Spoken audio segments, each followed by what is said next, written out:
I'm back and I'm here for my review of my sixth book of the year. Now, this book was read in January, so don't get it twisted, okay? We've read more, but these videos are just coming a bit late simply because sometimes I'm lazy, okay? And sometimes I'm reading, and sometimes, like, life is just lifing, and so we just can't get these videos out to you. But we are still doing them because we promised that we would, and I'm so proud for being consistent because, quite frankly, I wanted to stop about 3 videos ago, but I'm here. Yeah. Okay, so my chai. I'm gonna start over. My sixth book of the year was, drumroll please. I don't know what drumroll that was, but I tried. Okay, my sixth book of the year was By Sea and Sky by Antoine Bandele. Now, I don't know if that's how we pronounce it, but I just feel like it's Bandele. Like, I just feel like that's how it is, or Bandil. But I think it's Bandele. And it was actually my book club book of the month, and it was actually a fun book to read. I really loved it because obviously getting people to actually find diverse authors and also getting these diverse authors more attention. Honestly, that is my goal, and I'm so happy to be doing it. Now, this book itself, I enjoyed it. Like, this book was different, especially because it is based on so many different cultures. And in my head, I'm just like, I don't know how you're going to pull this off, but I'm excited to see you do it. And he did it because he didn't, like, do it in an overbearing way. So that's a plus for me. I'm just like, it's not like he was saying, oh, you know what, this is an Arab, okay, we were from the island. Nah. And the thing is, there was no actual direct pointing towards like their background, like this pirate is obviously from the islands. No, they did it in a way of, oh, their characters, their skin tones, their languages. I'm just like, yes, read between the lines. We're readers, we know how to do that. But yeah, this book was really actually fun to read. Now, first thing I noted was the fact that we jumped straight into the action. Like, literally the first scene of the book was pirates raiding another ship and like fighting to see, oh, who can actually get the most get the most pirates, kill the most ship members. And I'm just here like, okay, so we're starting like that, and I liked it. The only thing is, it started out so action-packed, so fast-paced, but with that fast pace, they did the same thing with the characters and with the mythology that they were introducing. So I was learning about different like mythological races, like, and I'm just like, wait, what is she again? She's a what? Wait, is she the one who has wings? Is she the one with good vision? Wait, is she human? I was trying to figure out who was who, like who belonged to which race, who is on which side. And so I think the fast pace was great, but with fast paced books, that's one thing that I'm just like, you have to like find a good balance. You can have fast pace in terms of like action and what's happening with the plot, but when it comes to characters and introduction of characters, you need to pull it back because you're confusing your audience, Your base is confused. So while I love the fast pace with the action, I was a bit thrown off by the fast introduction of different races and species. So a mixed bag there, but still, it was fun. Now, one thing I really enjoyed with this book is the dual POV. I think I've mentioned this before, but I love books that have multiple point of views because we just need to know what's happening on the other side. Let us know what the villain is doing, what he's thinking, like what his motivations are. So I'm just like, you know what? Every book should have multiple POVs. But I know that for some books, that just wouldn't work well. But with this book, it worked amazingly well, and I truly appreciate how they did it. It was executed well, especially because with this specific book, the main characters or the main POVs that we were analyzing or that we were reading had the same motivations. They were both working towards acknowledgement, working towards making a better life for them, their families, and really just all this hard work that I'm doing. I need people to see it and acknowledge that, you know what, the reason that we're winning, the reason that we're so ahead is because of my hard work, it's because of my cunning, it's because of my actions, And I'm not trying to be big-headed. I just need you to acknowledge that, I had a role to play. I need you who's in charge to stop dismissing all that I've contributed to the efforts of our war, our battles, everything.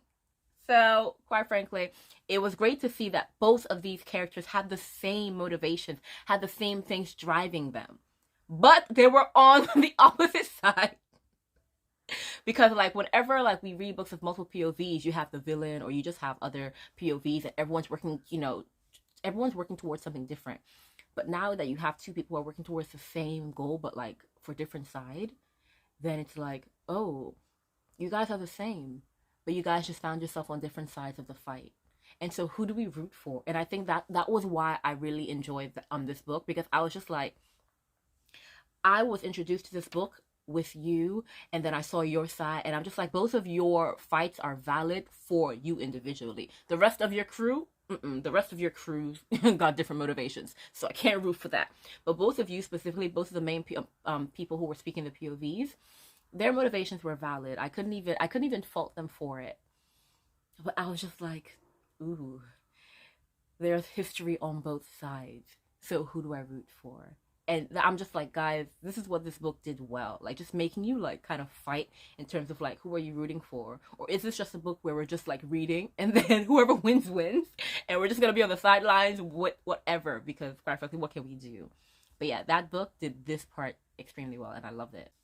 Now, another thing which I really appreciated with this book is, though the story is moving along quickly, which is great because we love a fast-paced book always, things like history, like character history and history of like, why this fight is happening, the technology in the book, the world that we're in, that is gradually poured in at different parts, and that is so important to me. I'm just like, don't give me all the history at once, and if you're going to do it, throw it in the middle. But yeah, so it was really just good to kind of just go through with them what they're going through, and then when a relevant piece of history is needed, then they're kind of like, oh, it's a flashback, or they're just explaining, and I'm just like, okay. That way I don't have to, because at the beginning I already had to learn so many different like mythological races. I don't need to now learn the history at the same time as well. Like, my brain would have just exploded. So having that be gradually poured in really helped with like the actual like flow of the book. It's not like they were stressing us out. Great. Now, the relationship between the characters, I loved it. You had obviously the classic like characters who were friends, but then there are scenes where even your friends can't be on your side because were you in the right? And even if you were in the right, your timing was bad. I like those little conflicts between actual friends. I love the conflicts between people who were on the same side but just didn't get along. I like those dynamics because we're just like, just because I'm fighting with you don't mean I like you. Don't mean we are on the same side even if we're on the same side. It's those little subtle like dynamics between characters that really just make a book. And I was just like, I was living for that. Now, what I loved about this book as well is that like we're striving for one goal, but then there are little side missions, okay? Like you're trying to retrieve your husband, but then at the same time, you're trying to get acknowledged, you're trying to get a ship, you're trying to like save, like there's a lot going on in this book. And so it really, really is fun. Like all these little side quests that everyone's doing. Yeah, especially because it all just comes to a head at the end. So, it's like, yes. And all this ranting that's going on, I've only just realized that Shelley, you did not even tell them what the book was about. So, with all that I've just, broken down, now let me tell you what this book is about. Sorry. Okay. So by Sea and Sky, it's a sky pirate tale. So basically this book is about Zala. Zala is a pirate alongside her husband on this ship with just a bunch of random crewmen. And you know what? They're just trying to make ends meet. And it's not just that they need the money. It's because her husband has powers because he's from a specific race who follow like the old ways and can use old magic. But there is a consequence with using this magic. And I love that, actions have consequences, even magic. So I love that they incorporated that as well. And so from using his magic, he now has developed a sickness where like your body basically becomes like a snake and it really just takes over you until eventually you're dead. And she obviously needs medicine to heal him, and the medicine doesn't come by cheap and it doesn't come by easy. So they're just like, we need the money because we need to get your medicine, we need to get you healed up. And so that's why they're being pirates. It's quick money, especially because you're literally robbing others. But you gotta do what you gotta do. I can't even fault her for it. I can, but we're not gonna start that right now. And while on one of their raids, they come across another empire, like an empire that they're completely against. And then that ship raids them because that ship is looking for like treasure of their own, and that's where our other POV comes in. But he's for now he's a side character. And they're looking for someone who can use Zala's husband's powers. And so they raid the ship. Obviously, they're going to kill him. They're just like, find the guy who can do this. And so they kidnap a bunch of people. And some of Zala's crew escape. Like, only a few of them, they escape with their lives. And Zala realizes that her husband was not one of them. Well, he didn't lose his life. He just didn't escape. And so her mission now is to find her husband. But to do that, she needs a ship.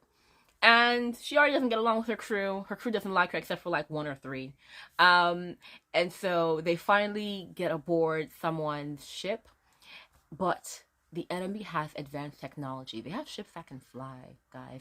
And so Zala realizes that we need to steal that ship if we're going to not only save my husband, but also escape with what's left of our lives. Okay? And so they go on this like journey, just like trying to figure out how they're going to find her husband, first of all, and rescue her husband. And it's just really, really fun. Once again, Zala, I like her character because she's not that easily likable character. She's the one that's gruff, but at the same time, she's not one of those characters who's gruff and doesn't care about it. She's one of those characters who's gruff and is like, wait, people don't like me? It's funny. Oh my goodness. So yeah, going through this hunt with her, as she really is just trying to like just help her husband because he's her world. I can't even fault her because she actually becomes a very lovable character. She's not even hated at the beginning. At the beginning, she's just like, I actually have no beef with you, you know, you're cool. You're not the most lovable character at the beginning, but then she becomes more lovable as we go on because you really just feel for her and you really just you're just rooting for her. And so yeah, this is really just a quest to save the one she loves. But then, like I said, there are a lot of side quests in this as well, and that's where the second POV comes in.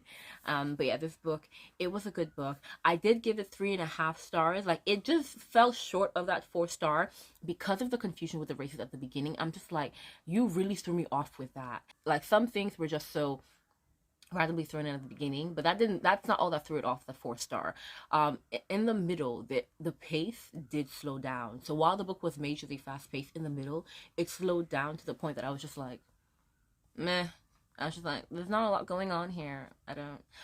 It got to a point where they were stranded on an island, and I was just like, you guys are dragging this. Like, get off the island. I'm tired. Okay, do something. And so yeah, so that was the point where I was just like, I'm gonna have to dock you a half point. But that doesn't mean that the book wasn't good. The book was good. Don't get it twisted. This book was good, and I am very actually excited to get the second book because it would end it on like a cliffhanger, and the search continues, you know. And the way it ended, I'm just like, ooh, it made you like go so close. And so I'm definitely gonna pick up the second book. I'm invested in the story, so don't let that 3.5 stars don't let it fool you. This book was good, and I'm excited to read even more of Antoine's book because his writing is fun. It's really just a fun book. So definitely pick up this book if you want something different, you know, if you want a book that incorporates multiple cultures. And if you do like of pirate tales, then this book is for you. If you like sea tales, this book is for you. There was a consistent like background, like, you know, we stayed on the sea. We didn't go to like different countries and different lands and stuff like that. We were on the sea or we were on a ship. So I like that. Like, it wasn't us learning like 8 different countries and stuff like that. While that would have been great for world building, I think with the already fast paced and the action packed nature of this book, the consistent setting really did help. So yeah, this book, 3.5 stars, and I'm looking forward to the next book. And obviously, I really just hope that you pick up this book as well, just to support the author and also to have a good time reading something that you're not used to reading. And yeah, guys, those are my views on this book. This book was good. And I hope that you tune in for more of my reviews because I have so much more coming. But until then, see you next time.